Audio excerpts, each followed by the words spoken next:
السلام علیکم ورحمۃ اللہ وبرکاتہ۔ نحمده ونصلی علی رسوله الکریم، اما بعد فاعوذ باللہ من الشیطان الرجیم، بسم اللہ الرحمن الرحیم، رب اشرح لی صدری ویسر لی امری واحلل عقدۃ من لسانی یفقہوا قولی۔ دعا طائف پڑھی پھر آپ نے؟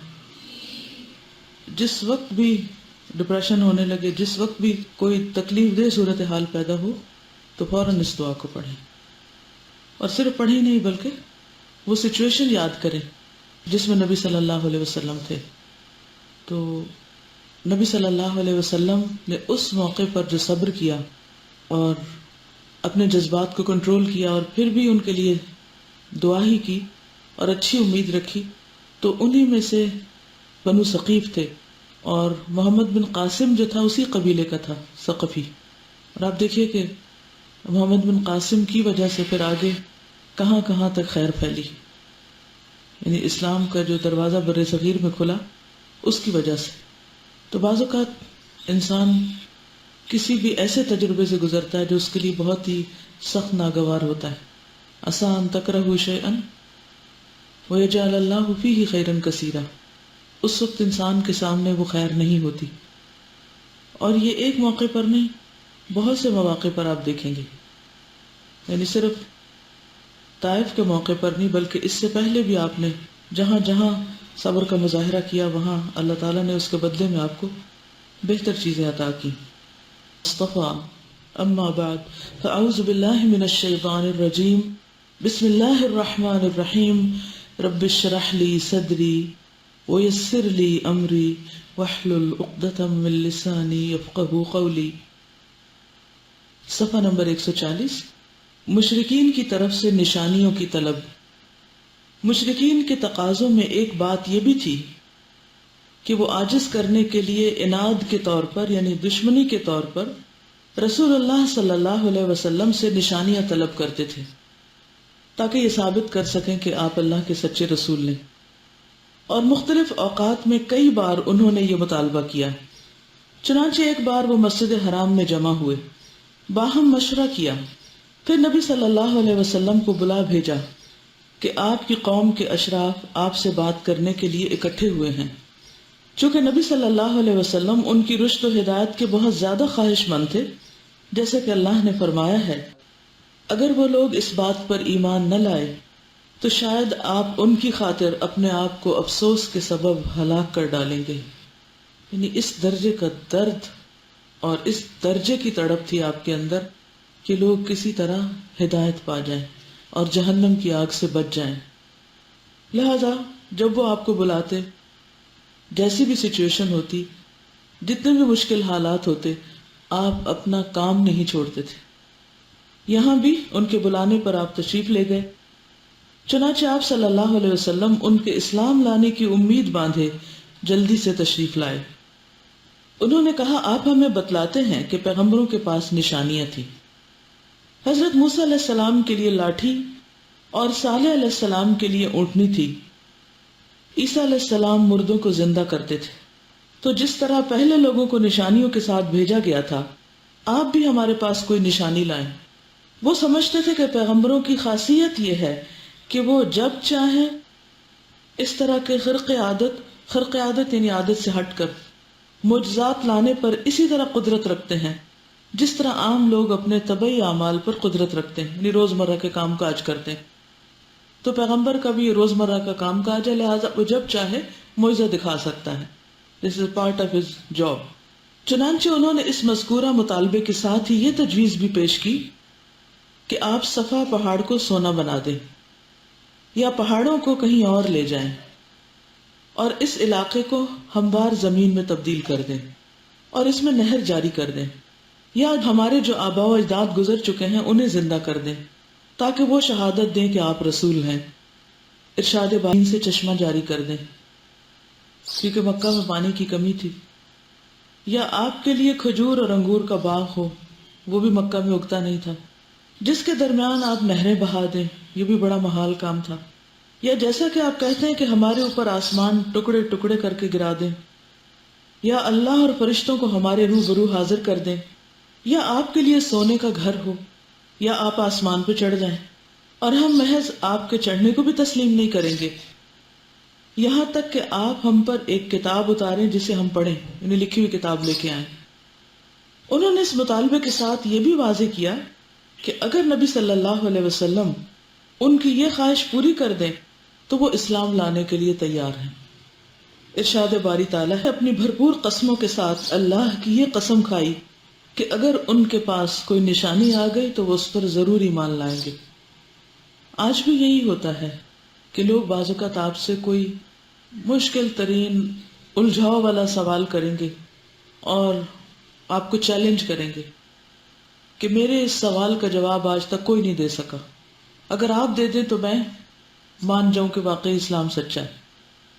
تو ایسے میں انسان کیا چاہتا ہے کہ کہیں سے کوئی وحی اترے اور اس مسئلے کو حل کر دیا جائے، لیکن بات یہ کہ ایسے لوگ ہدایت پانے کے لیے یہ سب سوال نہیں کرتے، وہ دراصل آپ کو ہرانے کے لیے اور آپ کو کم تر ثابت کر کے اپنی انا کو سیٹسفائی کرنے کے لیے کہ جو ہم کر رہے ہیں وہی صحیح ہے، یعنی ہم غلط نہیں ہیں، کیونکہ ہر انسان کے اندر ایک درجے کی گلٹ ہوتی ہے جب وہ صحیح بات کو نہیں مانتا، لیکن وہ بار بار پھر ندامت بھی ہوتی ہے انسان کو جب حق کو جانتے بوجھتے ہوئے وہ ٹھکراتا ہے۔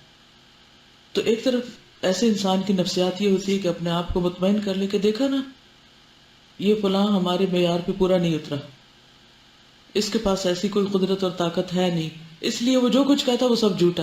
حالانکہ یہ دو مختلف باتیں، جو کچھ وہ پیش کر رہا ہے وہ ایک چیز ہے اور جو تم الجھاؤ لے کر آئے ہوئے بالکل مختلف چیز۔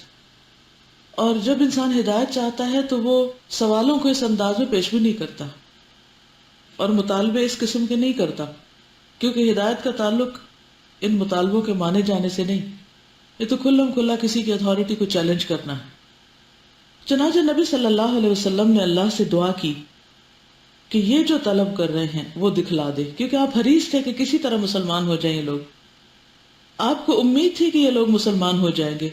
اس پر حضرت جبریل علیہ السلام تشریف لائے اور آپ کو یہ اختیار دیا کہ آپ ایک بات چن لیں، جو کچھ یہ لوگ طلب کرتے ہیں انہیں دکھلا دیا جائے، لیکن اس شرط کے ساتھ کہ اس کے بعد اگر کسی نے کفر کیا تو اسے ایسا عذاب دیا جائے گا کہ پوری دنیا والوں میں سے کسی کو ایسا عذاب نہیں دیا جائے گا، یا پھر ان کے لیے توبہ اور رحمت کا دروازہ کھول دیا جائے اور ان کی مطلوبہ چیز نہ دکھائی جائے۔ آپ نے فرمایا بل باب التوبۃ والرحمہ، توبہ اور رحمت کا دروازہ ہی کھولا جائے، کیونکہ اس سے پہلی قوموں کے ساتھ ہی ہو چکا تھا۔ مثلا قوم صالح نے اپنے پیغمبر سے مطالبہ کیا کہ ہمیں اس پہاڑ سے ایک اونٹنی نکال کے دکھاؤ، مطالبہ پورا ہو گیا لیکن اس کے باوجود وہ ایمان نہیں لائے، تو آخرکار 3 دن کے بعد ان سب کی اینٹ سے اینٹ بجا دی گئی اور تباہ و برباد کر دیا گیا ان کو۔ تو نبی صلی اللہ علیہ وسلم کو پچھلی قوموں کا تجربہ تھا، تو آپ نے فرمایا کہ نہیں، کسی بھی طرح یہ قوم ہلاک نہ ہو، ان کے لیے توبہ اور رحمت کا دروازہ ہی کھلا رہے۔ جب نبی صلی اللہ علیہ وسلم نے یہ پہلو اختیار کر لیا تو ان کی تجاویز کا جواب نازل ہوا، قل سبحان ربی هل کنت الا بشرا رسولا، آپ کہہ دیں کہ میرا رب پاک ہے، میں تو اس کے سوا کچھ نہیں کہ ایک بشر رسول ہوں۔ کتنا خوبصورت جواب ہے یہ۔ جب آپ کو بھی کوئی ایسا شخص چیلنج کرے تو اس کو پرسنل نہ لیں کہ اس نے آپ کی بڑائی کو چیلنج کر دیا، اب آپ کو ہر صورت اپنے آپ کو ڈیفینڈ کرنا ہے اور اس کو سیٹسفائی کرنے کے لیے الٹے سیدھے اور غلط سلط کوئی جواب لے آئے، کوئی جھوٹ موٹ پہ مبنی یا کوئی ایسی باتیں بنا کے اسے پیش کر کے سیٹسفائی کرنے کی کوشش کریں۔ اس وقت اپنی حیثیت کا اعتراف، اپنی عاجزی کا اظہار، یہی اصل جواب ہے کہ میرے پاس تو بھئی اتنا سا ہی علم ہے، میں تو اتنا ہی جانتا ہوں، اس سے زیادہ میرے پاس علم نہیں۔ کیونکہ عموماً کیا ہوتا ہے کہ جب ہم دین کا کام کرتے ہیں اور کوئی پوچھ بیٹھے ہم سے تو ہمیں بڑی پریشانی لگ جاتی ہے کہ کہیں اس پر یہ نہ کھل جائے کہ مجھے آتا کچھ نہیں، یا یہ کہ مجھے ہر سوال کا جواب آنا چاہیے۔ کوئی ضروری نہیں کہ ہر سوال ہی کے جواب ہے، ہم کوئی پرفیکٹ نہیں اور ہم کوئی فرشتے نہیں اور پیغمبر نہیں ہے۔ پیغمبروں کو بھی اللہ نے لوگوں کے ہر مطالبے کے جواب کے طور پر وہ سب کچھ نہیں دیا تھا جو وہ لوگ چاہتے تھے، تو یہ تو ہو ہی نہیں سکتا کہ آپ سب دنیا کو راضی کر سکیں۔ لہٰذا ہم جو بھی ہیں، جو بھی ہماری حیثیت ہے، جتنا بھی ہمارا علم ہے اور جتنی بھی کم علمی ہے اس کا ہم کھلے دل سے اعتراف کرتے ہیں، لیکن جو حق اور سچ بات ہے اس کو ہم مانتے ہیں اور وہی آپ کے سامنے پیش کر رہے ہیں۔ اگر آپ اس کو مان سکتے ہیں تو آپ خوشی سے مانیے، اور اگر نہیں ماننا چاہتے تو اس سے زیادہ ہم کچھ نہیں کر سکتے۔ پیغمبر نے کہا الا بشر الرسولا، میں فرشتہ نہیں ہوں، خدا نہیں ہوں، کچھ اور نہیں ہوں، میں بشر ہوں، رسول ہوں، پیغام پہنچانے آیا ہوں، پیغام پہنچا رہا ہوں۔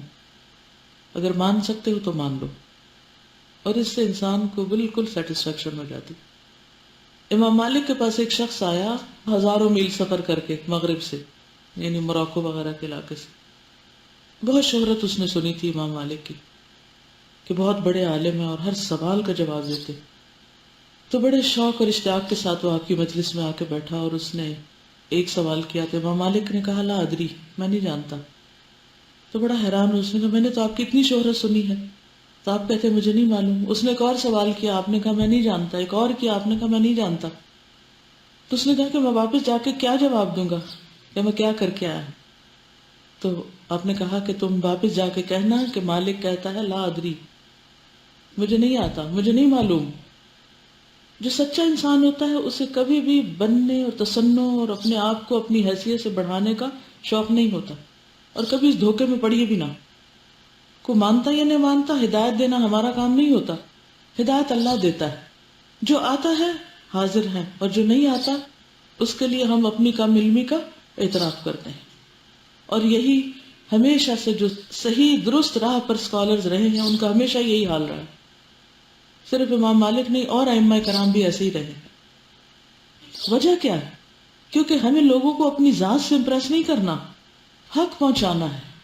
ٹھیک ہے داعی کی ذات سے حق وابستہ ہوتا ہے اور لوگ اس کی ذات کے تھرو اللہ تک بعض اوقات پہنچنے کی کوشش کرتے ہیں، لیکن اس حیثیت میں آپ اپنے اندر وہ اخلاق اور کردار پیدا کریں کہ جب کسی سے بات ہو، کوئی آپ سے جھگڑنے کی کوشش کرے تو آپ جھگڑا نہ کریں، کوئی آپ کے ساتھ بد اخلاقی کرے تو آپ جواب میں بد اخلاقی نہ کریں، کوئی آپ کو ذلیل کرنے کی کوشش کرے تو صبر سے کام لیں، حکمت سے جواب دیں۔ وہ تمام چیزیں اپنی جگہ پر ہیں، لیکن جو آپ ہیں نہیں وہ کبھی بننے کی کوشش نہ کریں، کیونکہ یہ سیلف ڈسیپشن، خود کو دھوکہ دینا ہے، اور اس میں انسان کہیں کا بھی نہیں رہتا۔ جب انسان وہ بنتا ہے جو وہ ہے نہیں تو پہلے سے بھی کام خراب کرتا ہے، جو بنا ہوا ٹرسٹ ہوتا ہے وہ بھی کھو جاتا ہے۔ اس کا یہ مطلب نہیں کہ ہم اپنے سٹینڈرڈ کو امپروو کرنے کی کوشش نہ کریں، یا مزید علم حاصل نہ کریں، یا جاننے کی کوشش نہ کریں، نہیں، وہ اپنی جگہ سٹرگل جاری رہے گی، کیونکہ حدیث میں آتا ہے جس کا آج اس کے کل سے بہتر نہیں ہوا وہ برباد ہوا۔ اور یہ ہم سب کو کان کھول کے سن لینا چاہیے۔ ہمیں ہر روز گرو کرنا ہے۔ جو پودا بڑھتا نہیں سوکھنے لگتا ہے، پھر کیا ہوتا ہے اس کا انجام؟ کاٹ دیا جاتا ہے، جلا دیا جاتا ہے، اس کی کوئی حیثیت نہیں ہوتی، کیونکہ اب وہ فائدے کا نہیں رہا، اس کا یہی انجام ہے۔ تو جب ہم فائدے کے نہیں رہیں کہ لوگوں کے جینون ریزنز اور جینون جو سوال یا کنفیوژن ہے ان کا بھی جواب ڈھونڈنے کی بھی کوشش نہ کریں کہ نہیں میں تو یہ تکلیف نہیں کر سکتی کہ اب آپ نے مجھ سے کچھ پوچھا ہے تو میں اب اسے پڑھنے بیٹھ جاؤں۔ نہیں، وہ پڑھیں، جانیں، لیکن اس کا مطلب یہ ہے کہ اگر پوری کوشش کے باوجود بھی آپ ایک نقطے کو حل نہیں کر سکے تو اس پر پریشان ہونے کی ضرورت نہیں۔ کسی بھی حال میں کوشش نہیں چھوڑنی، محنت نہیں چھوڑنی۔ میں نے اپنے فریج پہ لکھ کے لگایا ہوا تھا جس کا آج اس کے کل سے بہتر نہیں وہ برباد ہوا، اور جب میں دروازہ کھولتی تھی مجھے پریشانی لگ جاتی اور اپنے آپ سے سوال پوچھتی تھی کہ کیا میں نے اپنے آج کو کل سے بہتر بنایا ہے؟ کیا میں نے کچھ ترقی کی؟ آج کے دن میں کوئی نئی بات سیکھی ہے؟ کیا میرا اخلاق کل سے بہتر ہوا ہے؟ یعنی آپ بھی اس تجربے کو آزما سکتے ہیں کہ ہر روز اپنے آپ سے پوچھیں، اگر ہم امپروو نہیں کر رہے، آگے نہیں بڑھ رہے، اپنی عبادت کو امپروو نہیں کر رہے، اپنے اخلاق کو نہیں کر رہے، معاملات کو نہیں کر رہے، اپنے علم میں اضافہ نہیں کر رہے، دین کی خدمت میں نئے نئے طریقے استعمال نہیں کر رہے اور اسٹیگننٹ ہو رہے ہیں، تو نقصان کیا ہوگا؟ تنزل، نیچے، ڈاؤن فال شروع ہو جائے گا۔ افراد اور اقوام کا ڈاؤن فال، تنزل، ہمیشہ ان کی سستی، کوتاہی، کاہلی اور آگے بڑھنے کی کوشش نہ کرنے کی وجہ سے ہوتا ہے۔ آپ دیکھیے کہ ایک پودا جیسے وہ جی ٹی روڈ پر بڑے بڑے وہ درخت لگے ہوئے، کبھی آپ گزرتے ہوئے دیکھے، اتنے بڑے بڑے ہیں، ہیوج درخت ہیں، لیکن اب وہ اگر مزید خود نہیں بڑھ پا رہے تو ان کی جو جڑیں ہیں وہ لٹک کے نیچے زمین میں نئے درخت اگا رہی ہیں۔ پھر آپ دیکھیے کہ جب ایک انسان خود بڑا ہو جاتا ہے تو اس کے بچے آگے گرو کر جاتے ہیں، وہ اس کے مشن کو آگے لے کیری کرتے ہیں، اس کے شاگرد، تو یہ بھی دراصل اس شخص ہی کی گروتھ ہو رہی ہوتی ہے۔ تو کسی نہ کسی شکل میں، نہیں، گروتھ کی صرف ایک ہی شکل نہیں ہوتی، بہت سی شکلیں ہوتی ہیں، اور جیسے پہلے بھی کہ ٹکراؤ نہیں، ایک راستہ بند ہو تو دو کھول دیں، اور ہمیشہ اس میں خیر ہوتی ہے۔ کسی رکاوٹ کو اپنے راستے کی حتمی رکاوٹ نہ سمجھیں کہ یہ نہیں ہوا تو اب زندگی ختم ہوگی، نہیں، تیرے آگے آسماں اور بھی ہیں، ٹھیک ہے نا؟ تو انسان پرواز کرتا رہے، اس سے نہ تھکے۔ میں کبھی سوچتی ہوں کہ لوگوں کو حضرت عمر کا کردار کیوں اتنا پسند آتا ہے، اس کے پیچھے کیا وجہ ہے؟ مجھے واحد ون سنگل ریزن نظر آتی ہے، اور وہ ہے ان کی بہادری، کہ وہ ڈرتے نہیں ہیں، اور اس سے دین کو بہت زیادہ فائدہ پہنچا۔ یعنی ایسا نہیں کہ دوسروں میں نہیں تھی، لیکن ان کے اندر دوسروں کی نسبت زیادہ تھی۔ تو ہمارے اندر بھی پھر کسی درجے کی بہادری تو ہونی چاہیے نا، کہ ہم چیلنجز کو فیس کر سکیں اور آگے بڑھ سکیں۔ تو بہرحال مطلب یہ ہے کہ میں خوارق اور معجزات دکھانے پر قادر نہیں ہوں، کیونکہ اس کی قدرت اللہ سبحانہ و تعالیٰ کے ساتھ خاص ہے۔ صرف وہ واحد مکمل با اختیار ہستی ہے کہ جو جب چاہے جو چاہے وہ کر سکتا ہے، اور وہ اس بات سے پاک ہے کہ اس کی قدرت میں کوئی اس کا شریک ہو۔ قل سبحان ربی، میرا رب پاک ہے اور میں تو محض تم جیسا بشر ہوں، لہٰذا مجھے معجزات دکھانے کی قدرت نہیں۔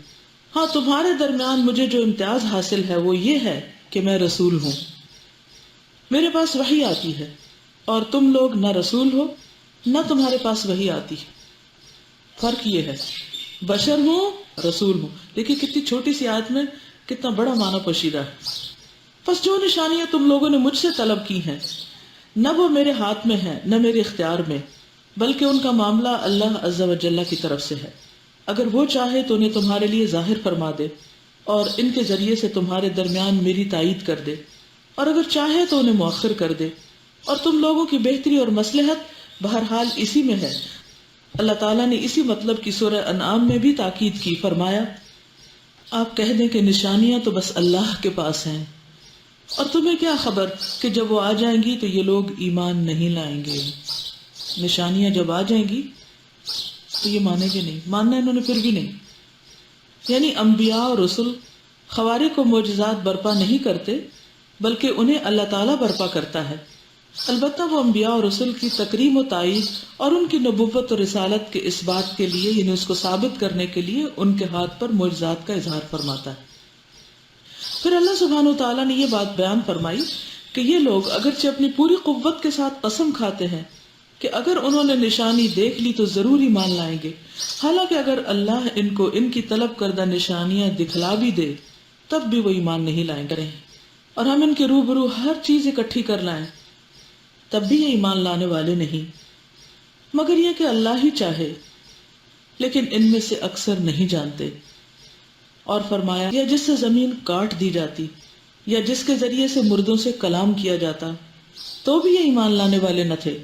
حقیقت یہ ہے کہ سارے معاملات اللہ ہی کے اختیار میں ہیں۔ کیا جو لوگ ایمان لائے ہیں انہوں نے ابھی تک یہ نہیں جانا کہ اگر اللہ چاہتا تو سب لوگوں کو ہدایت دیتا۔ ان آیات اور ان جیسی دیگر آیات میں اللہ نے اپنی ایک سنت کی طرف اشارہ فرمایا ہے۔ کوئی قوم جب کوئی معین نشانی طلب کرے اور وہ نشانی دکھلا دی جائے پھر بھی ایمان نہ لائے تو پھر اسے ہلاک کر دیا جاتا ہے اور مہلت نہیں دی جاتی، اور اللہ کی سنت میں تغیر و تبدل نہیں ہے، اور اللہ کو معلوم ہے کہ بیشتر قریش نشانی دیکھنے کے بعد بھی ایمان نہ لائیں گے، اس لیے اللہ نے ان کی تجویز کردہ نشانیوں میں سے کوئی نشانی نہیں دکھلائی۔ لیکن ایسا نہیں ہوا کہ کبھی کوئی نشانی دکھائی ہی نہ گئی ہو، ہاں جو انہوں نے تجویز کیا ان کا مطالبہ نہیں مانا گیا، لیکن بعض اوقات کچھ اور نشانیاں دکھائی گئیں۔ نبی صلی اللہ علیہ وسلم کے معجزات پر کتابیں لکھی گئی ہیں، ان کی تفصیلات الگ آپ دیکھ سکتے ہیں، لیکن یہاں پر شق القمر، چاند کے 2 ٹکڑے ہونے والا معجزہ، اس کا ذکر کیا گیا ہے۔ جب قریش نے دیکھا کہ رسول اللہ صلی اللہ علیہ وسلم نے ان کی طلب کردہ مخصوص نشانیوں میں سے کوئی بھی نشانی پیش نہیں کی تو انہوں نے سمجھا کہ آپ کو عاجز اور خاموش کرانے کا بہترین ذریعہ یہ ہے کہ آپ سے نشانی طلب کی جائے. اس سے عوام کو بھی باور کرایا جا سکتا ہے کہ آپ رسول نہیں بلکہ سخن ساز ہیں، یعنی خود ہی کلام گڑھ لائے ہیں. چنانچہ انہوں نے ایک قدم اور آگے بڑھایا اور طے کیا کہ آپ سے بلا تعین کوئی بھی نشانی طلب کی جائے. پہلے تو وہ اسپیسیفائی کرتے تھے نا، یہ کرو یہ کرو، لیکن اب انہوں نے کہا چلو جنرلی کچھ مانگ لیتے ہیں تاکہ لوگوں پر آپ کی بے بسی واضح ہو جائے کہ کچھ بھی نہیں کر سکتے اور وہ آپ پر ایمان نہ لائیں. چنانچہ وہ لوگ آپ کے پاس آئے اور کہا آخر کوئی نشانی بھی ہے جس سے ہم جان سکیں کہ آپ اللہ کے رسول ہیں؟ آخر کوئی نشانی بھی ہے، یعنی کوئی بھی ہے تمہارے پاس؟ اس پر رسول اللہ صلی اللہ علیہ وسلم نے اپنے رب سے سوال کیا کہ انہیں کوئی بھی نشانی دکھلا دے. چنانچہ اللہ نے یہ نشانی دکھلائی کہ چاند پھٹ کر 2 ٹکڑے ہو گیا. ایک ٹکڑا جبل ابو قبیس، یاد رکھیے جس پر اس وقت بادشاہوں کے محلات ہیں وہ پہاڑ جبل ابو قبیس ہے. تو تھوڑا امیجن کرنے میں کہ کس رخ پہ گیا ہوگا، یعنی اگر آپ خانہ کعبہ کے پاس کہیں کھڑے ہیں چاند کدھر کو گیا. ایک ٹکڑا جبل ابو قبیس کے اوپر اور ایک اس سے نیچے، یہاں تک کہ لوگوں نے ہرا پہاڑ کو دونوں ٹکڑوں کے درمیان دیکھا. یعنی افق پہ سین کیسا تھا کہ چاند آدھا ادھر اور آدھا ادھر اور بیچ میں پہاڑ نظر آ رہا ہے. رسول اللہ صلی اللہ علیہ وسلم نے فرمایا اشہدو، گواہ رہو. قریش نے یہ نشانی کھلم کھلا واضح طور پر طویل دورانیہ تک دیکھی. یہ نہیں کہ ایک فلیش ہوا تھا کہ بس ایک لمحے کے لیے نظر آیا اور پھر ختم ہو گیا. کافی دیر تک وہ دیکھتے رہے، کھلی آنکھوں سے دیکھا انہوں نے. چنانچہ ان کے ہاتھوں کے طوطے اڑ گئے اور وہ بھونچ کر رہ گئے، لیکن ایمان نہیں لائے. کہنے لگے یہ ابو کبشہ کے بیٹے کا جادو ہے، ہم پر محمد نے جادو کر دیا ہے. آتا نا اقتربت الساعۃ وانشق القمر. ایک آدمی نے کہا اگر اس نے تم پر جادو کر دیا ہے تو سارے لوگوں پر نہیں کر سکتا، مسافروں کا انتظار کرو. مسافر آئے، ان سے پوچھا گیا، انہوں نے کہا ہاں ہم نے بھی دیکھا ہے، یعنی راستے میں.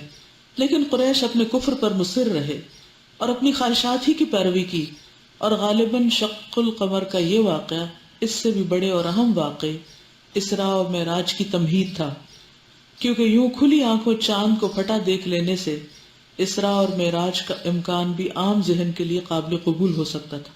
یعنی ایک طرح سے گریجولی ان کو ایک بڑے معجزے کو بتانے اور سمجھانے کے لیے ایک راہ ہموار کی گئی. واللہ عالم. اسی طرح کچھ اور مواقع پر بھی ہم دیکھتے ہیں. مثلا ایک جگہ ایک اعرابی حضور صلی اللہ علیہ وسلم کے پاس آیا اور کہنے لگا کہ میں کس طرح یقین کروں کہ آپ اللہ کے رسول ہیں؟ آپ نے فرمایا کہ میں کھجور کے درخت کے خوشے کو بلاتا ہوں، اگر وہ آ گیا تو تم مان لینا. تو آپ نے اس وقت کھجور کے خوشے کو، یعنی درخت کے اندر وہ خوشہ ہوتا ہے نا، اس کو اپنی طرف بلایا تو وہ ٹوٹ کر آپ کے پاس آ گیا. پھر آپ نے اسے حکم دیا تو وہ واپس اپنی جگہ چلا گیا. تو یہ نشانی دیکھ کر یہ بدو مسلمان ہو گیا. تو بات یہ ہے کہ جن لوگوں کو نشانی فائدہ دے ان کے لیے نشانیاں لانا اور دکھانا اللہ کے اذن سے وہ بھی فائدہ مند تھا. لیکن میجورٹی کا حال یہ تھا کہ وہ صرف ایک مقابلے کے طور پر یہ سب کچھ کر رہے تھے، نیت اور ارادہ ان کا درست نہ تھا، اور اگر دکھا دی جاتی تو انہی کے حق میں مصیبت ہوتی. اگر کچھ کہنا چاہیں تو کہہ سکتے ہیں، پھر آگے چلتے ہیں. جی آپ فرمائیں. آپ سے چوائس کی گئی کہ اگر آپ چاہیں تو ان کا عذاب ایسے ہی نشانی ابھی دکھا دیتے ہیں، اس سے ہمیں پتہ چلتا ہے کہ آپ صلی اللہ علیہ وسلم کتنے خیرخواہ ہیں ان کو، کہ ایک وقتی فائدہ اور چمک جو ختم ہونے لگے وہ دکھا دیے تو کافی ہے. اور دوسری طرف جی آپ صلی اللہ علیہ وسلم کے پاس 2 میں سے ایک چوائس تھی کہ آپ چاہیں تو نشانی دکھا دیں لیکن نتیجہ ان کی تباہی کے طور پہ نکلے گا، اور چاہیں تو ان کے لیے باب توبہ اور رحمت کھلا رہے. آپ نے اس میں سے جو چیز ان کے حق میں بہتر تھی اس کو چوز کیا. پہلی چیز آپ کے حق میں بہتر تھی، یعنی آپ اپنی طرف سے بری ذمہ ہو جاتے، اپنی سچائی ثابت کر دیتے، لیکن نقصان ادھر ہوتا. تو اس سے آپ کی خیرخواہی کا لیول دیکھا جا سکتا ہے کہ اپنی ذات پر دوسروں کی بھلائی کو کس طرح ترجیح دی. جگہ ہمارے پاس کبھی ایسی 2 چوائسز ہوں کہ ایک طرف ہمیں خود کو ڈیفینڈ کرنا اور دوسری طرف لوگوں کی بھلائی مقصود ہو، تو ہم کیا کریں گے؟ ہم ذات کے خول سے نہیں نکلتے. اسی لیے تو دین کا کام نہیں ہوتا. اتنا بڑا دل ہے ہی نہیں کہ ہر حال میں لوگوں کی بھلائی سوچیں. ہر چھوٹی بڑی بات میں ہم ڈیفینسو ہو جاتے ہیں. مثلا اگر کسی سے بھی کوئی بات ہو رہی تھی، ملاقات ہو رہی ہوتی، کوئی ہمیں چیلنج کر دے، کوئی ہمیں کوئی ایسی بات کہہ دے جو ہمارے نفس پہ بڑی ناگوار ہو، ہم چپ تھوڑی بیٹھتے ہیں، چاہے وہ پھر سنیں یا نہ سنیں، ہم خوب سناتے ہیں. وہ موقع نہیں لاتے کہ ذرا سا یہ کہنے والا بھی تھوڑا کام ڈاؤن ہو اور پھر اس کے بعد بات کی جائے، یا اس سے بہتر موقع کی تلاش کی جائے. نتیجہ کیا ہوتا ہے؟ آؤٹ کم کیا ہوتا ہے؟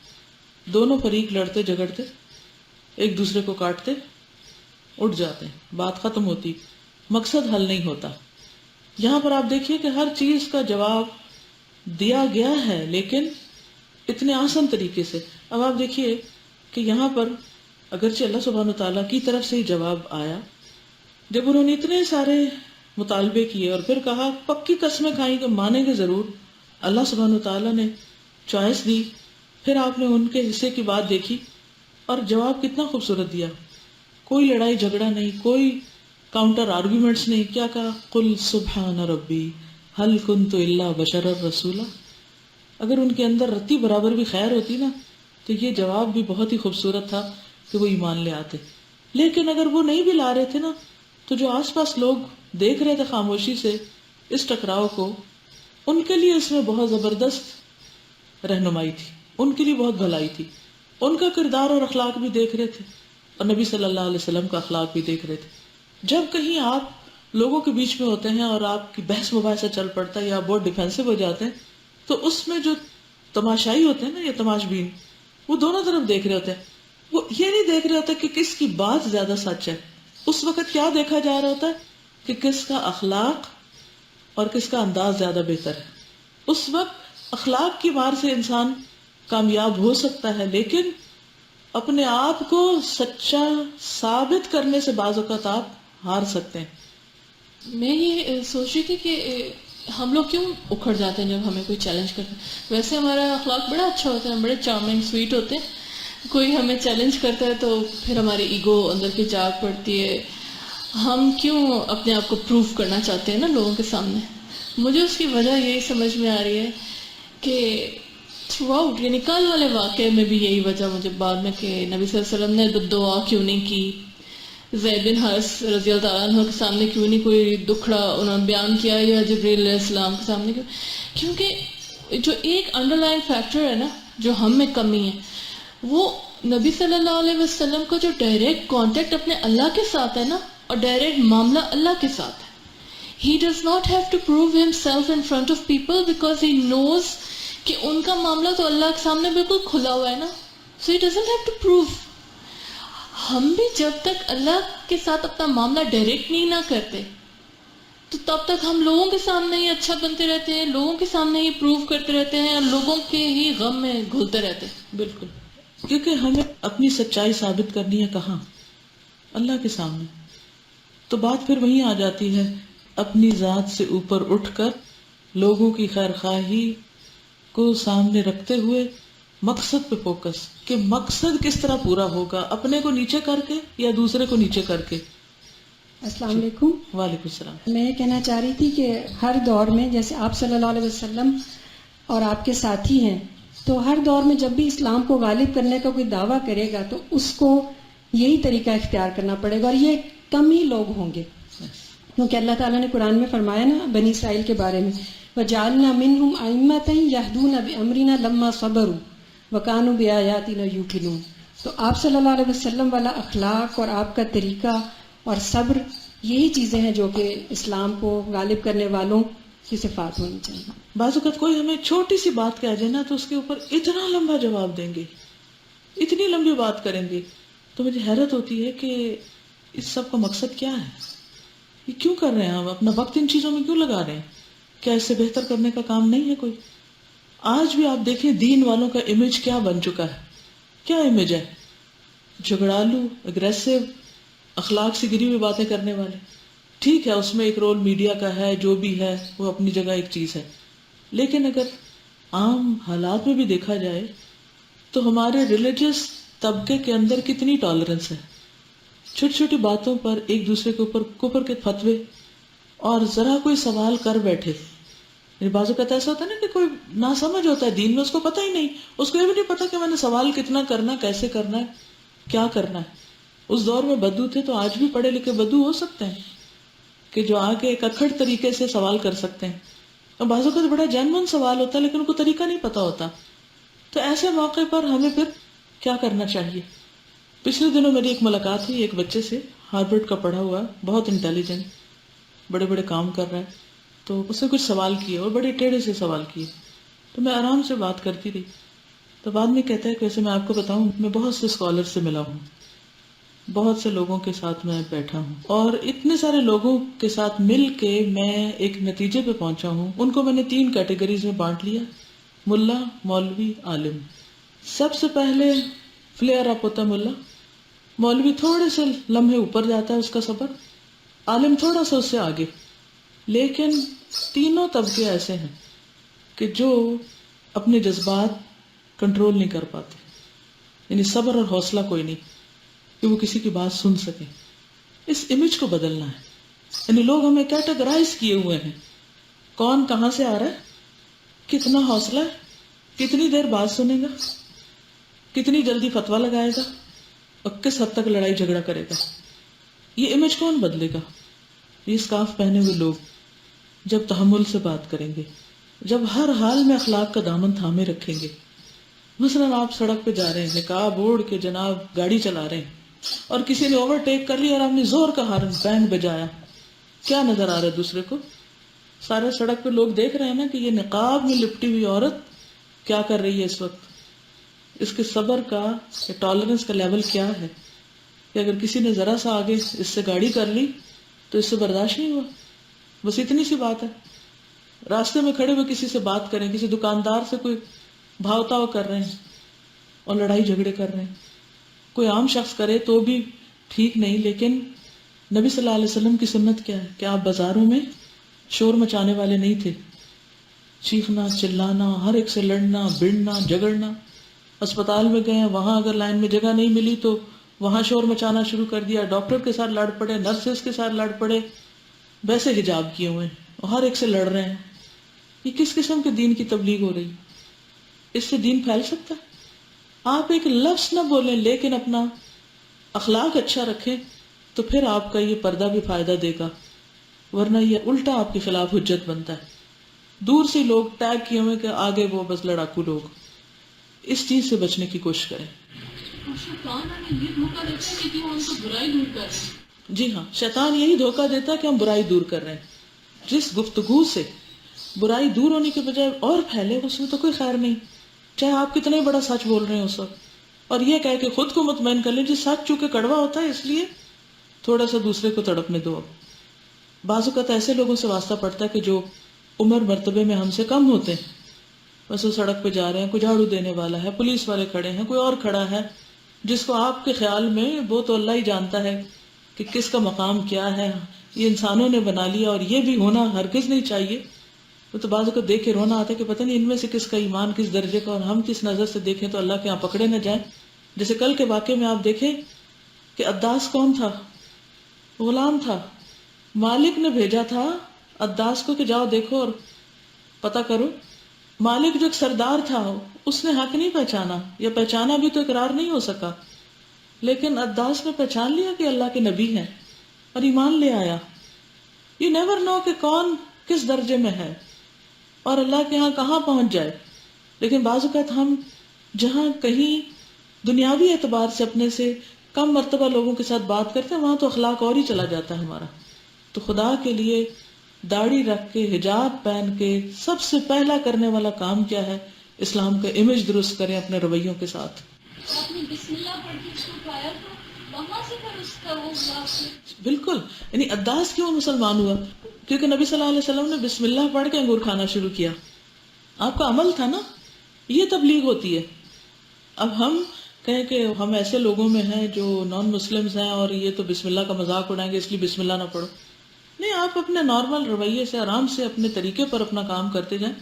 ہماری ایک شاگرد ہیں تو امریکہ میں تھی، تو میں کہتی ہوں میں ڈاکٹر کے پاس گئی، نان مسلم ڈاکٹر تھا. اس نے پوچھا جی آپ کو یہ تکلیف تو نہیں؟ تو میں نے کہا نہیں الحمدللہ. اس نے کہا یہ تو نہیں؟ تو میں نے کہا نہیں الحمدللہ. کہتی میں نے تھوڑی دیر میں اتنی دفعہ الحمدللہ کہا تو اس نے روک کے کہا یہ الحمدللہ کیا ہوتا ہے، یہ آپ کیا کہہ رہی ہیں؟ تو پھر انہیں موقع مل گیا کہ سب شکر اللہ کے لیے. اور کیوں ہم شکر ادا کرتے ہیں؟ تو دین کی تبلیغ کا ایک موقع مل گیا. تو بعض اوقات یہ چھوٹے چھوٹے الفاظ جو بسم اللہ یا الحمدللہ، لوگ تو اب ان کا بھی بڑا مذاق اڑاتے ہیں، لیکن ان کو بھی غیر موقع محل کے طور پہ تو نہیں بولنا چاہیے، لیکن جہاں ضرورت ہو نارمل روٹین میں گھر کے اندر باہر ایک ہی طرح کا طرز عمل رکھیں. یہ نہیں کہ اسکاف والوں میں ہو تو بسم اللہ کر لیں اور کوئی اور ہو تو الٹے ہاتھ سے بھی کھانا شروع کر دیں. یہ جو دو قسم کے رویے اور منافقت ہے، اس سے بھی دین کو بڑا نقصان پہنچتا ہے. نیچرل رہیں، جیسے آپ گھر میں ہوتے ہیں، جیسے آپ کہیں پر بھی ہوتے ہیں، اپنے اس اخلاق کو کیری کریں. تو اخلاق کسی تصنع کے ساتھ آپ کے اندر نہیں آ سکتا، وہ آپ کو اپنے پرسنالٹی کا ایک حصہ بنانا پڑے گا. گھر سے باہر اگر آپ اچھے ہیں تو آپ کے اچھے اخلاق کی علامت یہ کہ اس سے زیادہ اچھے آپ گھر والوں کے ساتھ ہیں، وہاں بھی اچھے ہو جائیں. نیچرل رہنے کا مطلب یہ نہیں ہے کہ آپ اسلامی اخلاق سے دور ہو جائیں، کہ آپ گھر میں ہوں تو چیخیں چلائیں اور گھر سے باہر بھی چیخنا چلانا شروع کر دیں. نہیں،